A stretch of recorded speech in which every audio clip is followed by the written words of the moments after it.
When it comes to Pokemon, there are certainly Pokemon. All of them have types, and some of these Pokemon are bad. Look, you read the title. I don't need to write an intro for this, right? Let's just get into it. If you want to get some bonus content, become a member or join my Patreon or whatever, and be sure to leave a like and subscribe. As far as how these Pokemon were chosen, I decided to select them based off of them having a lack of competitive viability overall, a lack of any niche, low base stats, and subpar abilities. They have to be fully evolved to qualify, so no Magikarp on this list, and some Pokemon are technically the worst of two separate types, so I just went with the type that they better represented and chose something else for the remaining type. Let's get into it. Okay, so kicking off this video with the normal type, we're basically gonna establish what the most mid of the mid Pokemon look like. The normal type is already lacking anything that makes it really stand out, thus its name. They're normal, but that isn't to say the whole type is bad. Normal is one of the greatest secondary types a Pokemon can have, with it gaining a ghost immunity and stab on moves like Hyper Voice and Double Edge. I mean, look at Ursaluna, that thing's a beast. But who's the worst normal type? Well, the cop-out I want free views answer would be to say something like Bibarel or Raticate. But despite being a gimmick Pokemon who can change its type based on the weather, Castform brings basically nothing to the table. Yes, it has great coverage moves like Ice Beam, Flamethrower, and Thunderbolt, but amongst normal types, that's actually not uncommon at all. In fact, that's like their whole deal.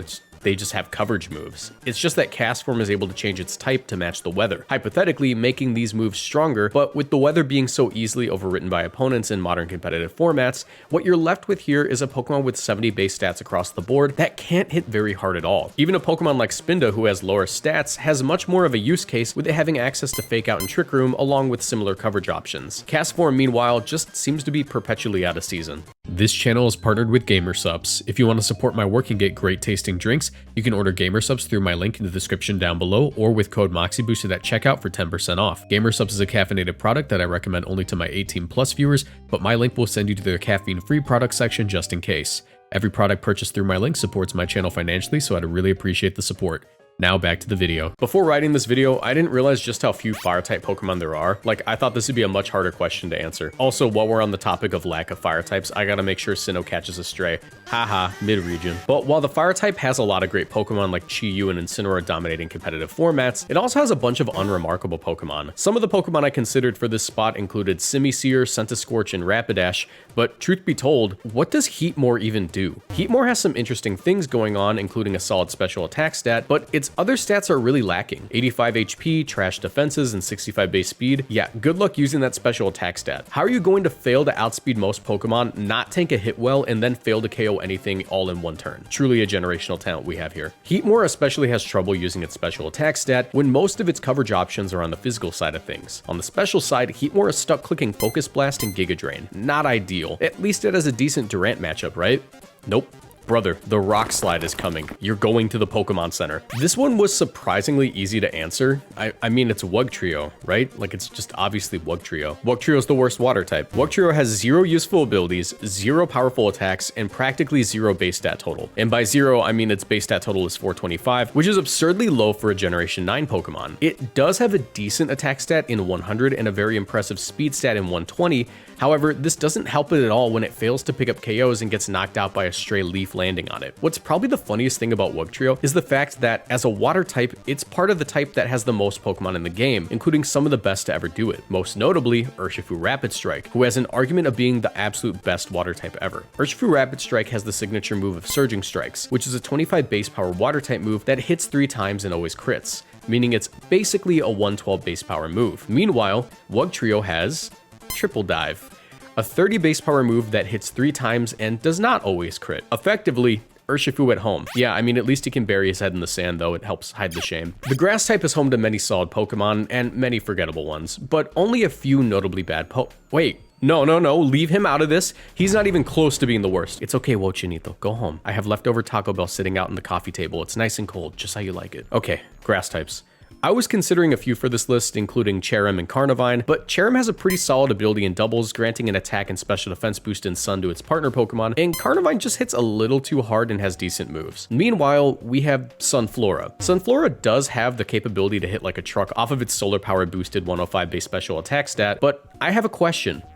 Where did the other stats go? 30 base speed is pretty great for Trick Room, but when you're going up against Pokemon like Iron Hands and Calyrex Ice, it's pretty hard to justify using the Sunflower over something that can actually stop them like a Amogus. Weather Ball is also pretty good though, so it has that going for it. Okay, so the worst flying type is actually kind of a funny thing to figure out because flying types generally across the board are in a perpetual mid-off. Yeah, we got Tornadus and Yveltal, but we also have Tropius and Emolga. What do these Pokemon do exactly? Not much. I mean, Tropius is a decent harvest staller and Emolga gets motor drive, I don't know, I'm not double checking that, but it sounds right. These are things that set the Pokemon apart from others, making them worth running in very specific scenarios. Thus, the worst flying Pokemon would probably have to be a normal flying type, since the distinguishing factors between the various ones of them that we have are pretty limited. In my opinion, the worst of these has to be Chatot. You see, Chatot used to have this fun feature where you could scream into your Nintendo DS microphone and it would correlate with a stronger power for the move Chatter, a move which would also confuse the opponent. It used to be decent, up until they nerfed Chatter by setting it to a pretty low base power and remove the custom sound feature. Side note, I really like to say my opponent's full name and address into the microphone so as to confuse both them and their Pokemon when I use this move. With this niche gone, there's practically no reason to use Chatot. It has mediocre offensive stats, mediocre speed, and non-existent defenses, along with a very generic set of moves that it can learn, with the exception of Boom Burst. But I'd sooner use something like Swellow for Boom Burst spam since it's a lot faster and it can actually hit ghost types with Scrappy. Chatot just isn't on par with that. You know, fighting types were all pretty solid for a really long time. Even all the Gen 1 fighting types went on to age pretty well. Machamp is good, all the Hitmons are solid with access to Fake Out and other support moves. Hey, even Primeape got a broken evolution. See my last video about Pokemon that need nerfs. So it's kind of crazy that the worst fighting type comes from Generation 8 of all places. Grapploct does its best to be viable. It's got access to some cool moves like Circle Throw and even its signature move of Octolock. This move traps in the opponent while lowering their defensive stats at the end of each turn. But Grapploct just doesn't have the bulk to stay in on the Pokemon that's trapped by this move, nor the offenses to KO them during the trap. Grapploct is forced to protect every other turn to get the most out of Octolock and hopefully recover it all back with Drain Punch. That's about all it can do. And that's not to say that Grapploct isn't completely unviable. It's just that it's among beasts like Zamazenta and Urshifu. It's certainly not keeping pace with them. Hey, I'd even take Throw Rogan over here instead of Grapploct.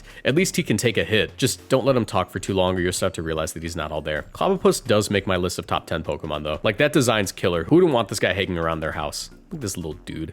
I love you. Okay, the worst poison type is Swalot, and I thought it was Beedrill for a little bit, but that might be the worst bug type too, so we're gonna have to think about this. I'm just gonna settle on Swalot for now. The best way to describe Swalot is that Game Freak was finally going to build a bulky toxic stalling Pokemon, but then chickened out at the last second. Swalot was built to be a defensive wall with access to Stockpile and Swallow to boost its defenses and toxic stall the opponent, but when the recovery depends on how many stockpiles the opponent let you get off in the first place, it's not really going to be doing its job well. It does have some interesting coverage that other poison types don't, like Ice Beam and Flamethrower, but that's not exactly in high demand from a Pokemon with offenses in the 70s. Also, what's the name of its pre-evolution called again? I completely forgot. Comment down below. Electric has some of the most busted Pokemon in its ranks, from Regieleki to Tapu Koko to Miraidon. We actually haven't gotten a single generation since Gen 7 without a new electric type to complain about. However, it's also home to the Pika clones, a group of Pokemon that bear a passing resemblance to the series mascot, Jeff.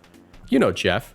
He put Ash in a coma in episode 1 of the anime and now he never ages or something. Come back for more cartoon theories. These Pika clones have pretty inconsistent viability in doubles, and by far the two worst of them are Minun and Plusle. Minun and Plusle have a base stat total of just 405. They kind of served as an introduction to the mechanics of double battles, which were introduced in Generation 3. Despite this, they don't function very well in this role. I mean, just check out the NPCs in Gen 3 who would helping hand each other every turn until you just knock them out. That being said, Plusle is far better than Minun exclusively because Plusle has the hidden ability of Lightning Rod, while Minun has Volt Absorb. You see, the reason Plusle has Lightning Rod is actually because electrons carry a negative charge, and as a positively charged Pokemon, it attracts them. Meanwhile, Minun heals from these moves because it's like becoming more negatively charged, I guess. Anyways, Minun's the worst, and I'm glad I finally got to do a physics lesson in one of these videos. That degree's really paying off.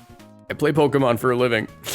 It's Landorus. Featherless, yet not bipedal. It's not even a man. Nah, I'm playing. Wormadame's Sandy Cloak is actually my pick for the worst ground type. Wormadame has some of the most abhorrent stats I've seen on a Quiverdan's user in my life. How am I supposed to boost my speed and special attack to any significant amount when I'm starting with 59 special attack and 36 speed? It's a defensive Pokemon with a pretty mediocre defensive type that just can't sponge hits when it's got 60 HP and 105 defense. Even its special defense is just 85, so it's not really tanking any moves. Best it can muster is clicking Stealth Rocks and Earthquaking once in a while, but beyond that, it doesn't really serve much much of a purpose in most matches. You were better off trying to evolve that thing into a Motham, as bad of a Quiver Dancer as that Pokemon is. And if you want a defensive Stealth Rocker, there's plenty of decent ground types out there that can do it. Even the mediocre ones would be an improvement. Look man, I love Claydol, but I'll be the first to say he isn't all that in a bag of chips. Meanwhile, Wormadam just looks like a bag of chips, so try again. Look, rock types have a bit of a reputation for falling just short of being good Pokemon. Look at Rampardos and Bastiodon, but at the very least, they serve some role, right? Meanwhile, Gen 3, who is strangely overrepresented on this list despite being one of my favorite gens, gave us Solrock and Lunatone, two Pokemon that just don't know what they want to do. As Psychic Rock-type Pokemon, they should have a decently easy time hitting things for at least neutral damage, but their stats, man, look at their stats. Solrock and Lunatone are physical and special variants of what is effectively the exact same Pokemon, but they have Levitate, which is cool, I guess. It negates their ground weaknesses, but where Solrock can at least Rock Slide spam, and for some reason has access to Flare Blitz, Lunatone is stuck clicking Power Gem and Meteor Beam. But the most tragic part of Lunatone is the fact that it can't use Expanding Force spam like other Psychic Pokemon. Not because it doesn't have the move, no, but because it's levitating. You need to be touching the ground in Psychic terrain to get the most damage out of the move. Please, Game Freak, just let these two evolve. It's Unknown. Do I even need to justify this one? Here's a list of moves that Unknown can currently learn as of Gen 9. The Ice type is notorious for being among the worst types in the game. Not necessarily because the typing can't hit much, because it's actually very good offensively, but because Game Freak really loved making Ice types defensive Pokemon for some reason. I have no idea why. I mean, look at this defensive spread. It's just not feasible. I don't care how much defense you gave it, Avalugg isn't going to work. However, what if Game Freak designed an Ice type that is not only bad offensively, but can't eat a hit for the life of it? Welcome, Delibird. This thing literally has a base stat total of 330, and despite Girafarig, Dunsparce, and other bad Gen 2 Pokemon going on to gain an evolution in future titles, this guy was left jobless in Santa's village. How are you going to deliver all the presents in one night with 75 base speed, little guy? You're not. Timmy's getting nothing for Christmas, and it's all your fault. At least you got Fake Out, but the list of Ice types with Fake Out include Weavile, Jinx, Mr. Rime, and even Dugong for some reason, so this is never going to be your first choice. Dude, this thing had Vital Spirit as an ability since Gen 3, and instead of buffing it with a hidden ability in Gen 9, they just gave it Insomnia. He's gonna be doing this forever, isn't he? Okay, I lied. While I was writing the script, my friend Ellie reminded me that unfortunately, Ledian exists, so Beedrill is not the worst bug type. You see, Ledian just doesn't do anything. No, really, like, at least Beedrill can hit things with crits off of Sniper and has access to like Knockoff and Drill Run. Its coverage isn't terrible, but Ledian has a base stat total of 390, and nearly a third of those stats are in its special defense. What are its other stats, you might ask? 55 HP, 35 attack, 50 defense, 55 special attack, and 85 speed. What are we doing here? It's a bug flying type, dude. At least let it outspeed the rock types. It's got less attack than Elekid, dude, and its moveset is limited to screen support and Tailwind. This is a fully evolved Pokemon, bro. Let's change subjects. Ghost Pokemon actually have a pretty good reputation. Most Ghost Pokemon have some semblance of viability. I mean, this one was a really close call between Base Form Rotom and Banette. But while Base Form Rotom is able to spam Thunder Wave and Volt Switch out of bad situations, Banette just lacks any role in a match these days. And that's with 115 base attack and access to Poltergeist. Its speed and bulk are seriously lacking, but the fact that this is the worst of the Ghost types just goes to show how strong the type really is overall. Banette just really doesn't have much going for it. It can click Knockoff, burn things, Destiny Bond, but basically every other Ghost type does its job just better. It's one of the Pokemon in the game who genuinely misses its old Mega form the most. Steel types can be very hit or miss. I mean, we have things like Zacian, but we also have Pokemon like Wormadam Trash Cloak. But even worse than the trash in the trees is the trash on the floor. Stunfisk Galarian form is one of my favorite Pokemon in the game sheerly off of its design. I mean, it's a bear trap. A bear trap that loses to literally every bear in the game, but a bear trap nonetheless. It's stuck with really bad stats and a very situational gimmick. Its only ability is Mimicry, an ability which causes it to be whatever type the current terrain condition on the field is. It does get access to Terrain Pulse, but this is a special attack coming off of its 66 base special attack stat. And even its 81 physical attack stat isn't enough to make use of this guy. Even its signature move isn't doing it any favors, as Snap Trap is a 30 base power grass move that traps the opponent. It's not even getting stabbed on its own signature move. Once again, we have a defensive Pokemon that doesn't eat hits well and doesn't accomplish anything as long as it sits on the field. Once again, we have a type that is home to some of the strongest Pokemon in the game. I mean, they're dragons. If they're not strong, I don't want them. Hey, get that apple out of my face. Among these Pokemon, the one I find has the least use cases has to be Altaria. Yet another Pokemon which just doesn't accomplish anything particularly well. Even the most mid of the dragon types like Druddigon have a role to fill, like clicking Stealth Rocks and walling out physical attackers with Rough Skin and a Rocky Helmet. Meanwhile, Altaria has like,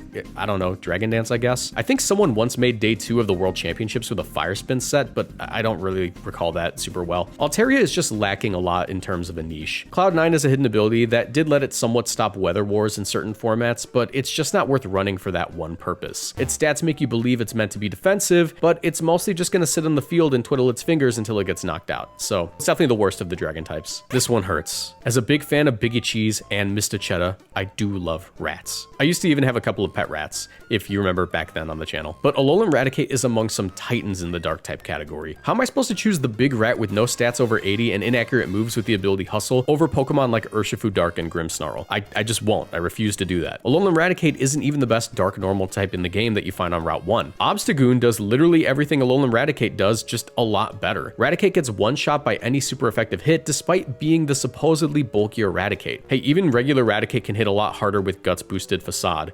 Oh well. Te amo, rato. Hey, even the best type has a few stinkers, as few of them as there are. The fairy type actually has a few contenders here, including the likes of Carbink and Shiinotic. But where Carbink can set Trick Room and Shiinotic can spore Pokemon, Dedenne is left lacking in basically every department. Dedenne is an electric fairy type Pokemon whose only claim to fame is the ability Cheek Pouch, an ability which causes it to heal 1/3 of its health every time it eats a berry, meaning that if it eats a citrus berry at half health, it'll heal right back up to full. This ability isn't all too helpful when you realize that Dedenne is not a defensive Pokemon. Its HP, defense, and special defense are 67, 57, and 67 respectively. Yeah, it's not taking that heavy slam, dude. While it does have a decent 101 base speed stat and passable 81 special attack, there are far better fairy types and electric types in the game, which do its job of spamming Nuzzle a lot better. It's also cursed with being a fairy type who doesn't learn Moonblast. It just gets Dazzling Gleam, making its already low damage output even more disappointing. But that's my list of the worst Pokemon of each type. Do you agree with my takes? If not, what should I have picked? Let me know in the comment section below. If you enjoyed, be sure to leave a like and subscribe. It means the world to me. If you want to support me any further, you can check out my Patreon page or become a YouTube channel member by clicking the join button below the video. This gets you sneak peeks at future videos, bonus content, and access to my supporter-only Discord server where you can hang out and team build with other community members. You'll even see your name at the end of my videos like all these lovely people. Special thanks to my most boosted supporters, Avatar67 and Lilith Lilligant, for their generous pledges. Another way to support me is to check out all the videos in the playlist on screen right now. I know you'll find something in there that you'll enjoy. I also have a second channel where I talk about the current VGC metagame trends and a Twitch channel where I stream, both of which are in the description. Or you can tune into my YouTube live streams Monday through Friday at 2 p.m. CST. Thank you all for watching, and I'll see you in the next video. Bye.